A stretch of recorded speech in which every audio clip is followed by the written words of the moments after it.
যাবো যাবো দাদা, তোমার এই সোনার লঙ্কা আমি ত্যাগ করে অনেক অনেক দূরে চলে যাবো। দেবী, ওগো দেবী, দেবী গো, মাতৃ সহ দেখি তোমারে আমি সন্তান স্নেহ করিয়া পালন করবো। এই তো তোমার চরম ধরে বিনতি করি, আশীর্বাদ করে দেবী, আমি যেন লঙ্কা ছেড়ে যেতে পারি না।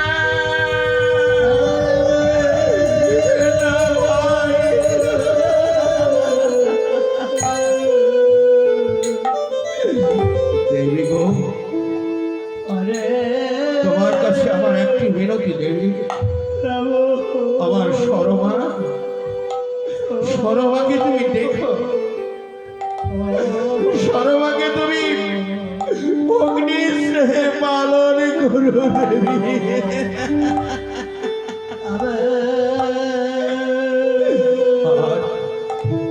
আর একটি বিনতি তোমার কাছে দেবী,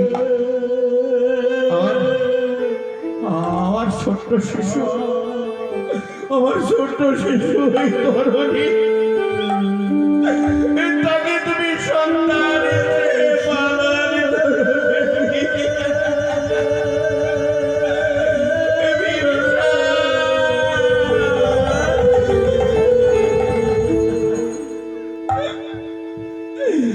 বিদায় বিদায় প্রহরী, কতদিন তোমার সঙ্গে আমি সঙ্গ দিয়েছি, তুমি আমি মিলে দাদার বাক্য পালন করেছি ভাই। ছোট রাজা তুমি হবন করে তুমি কাঁদলে কোনো কষ্ট হয় তো ছোট রাজা? ভাই প্রহরী, আমি চলে যাচ্ছি তোমাদের সবাইকে ছেড়ে। এই জীবন জমাবে আর বুঝি তোমাদের সঙ্গে আমার দেখা হবে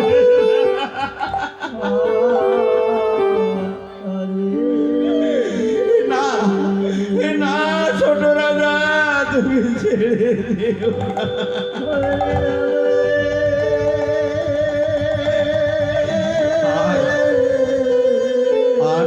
না। আর কেন না পড়ি, আমি যাই কব লঙ্কাবাসী, একদিন তোমরা তোমার পুত্র শিখে আমায় দেখেছ, আজ তোমাদের ছেড়ে আমি চলে যাচ্ছি লঙ্কাবাসী। তোমাদের চরণে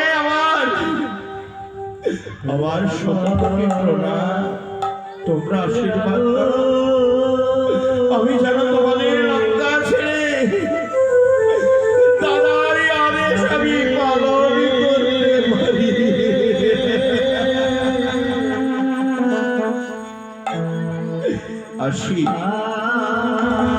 আসি গো লঙ্কাবাসী, দাদা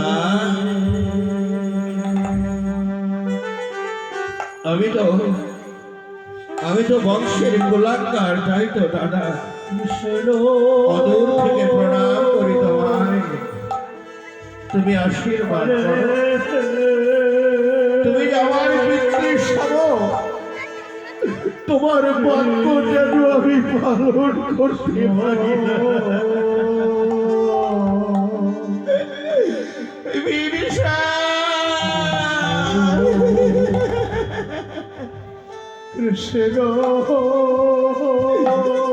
কেদনা দেবী, কেদনা, তুমি কাঁদলে তোমার চোখের জলে আমার চলার পথ যে বড় পিছল হয়ে যাবে। আসি, বিদায় বিদায়।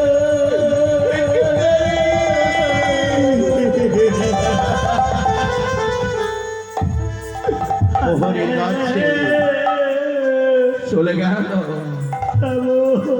চলে গেল দেবী, চলে গেল। দেখো তোমার বংশের সেই সন্তান চলে গেল। এ কি করলেন মহারাজ? রাক্ষস বংশের বংশধর চলে গেল, তাকে একবার আপনি থাকলেন না। যা এতে করে সবাই আমায় ছেড়ে চলে যায়, তবু ভগ্নের কথা যখন আমার মনে পড়ে সব যেন কেমন ছড়িয়ে ছিড়িয়ে যায়। তাই তো সমতলে হৃদয় মর, তাই তো ক্রোধের বসে রামের সীতা রেখেছে আসা আমার মাঝে মুক্তি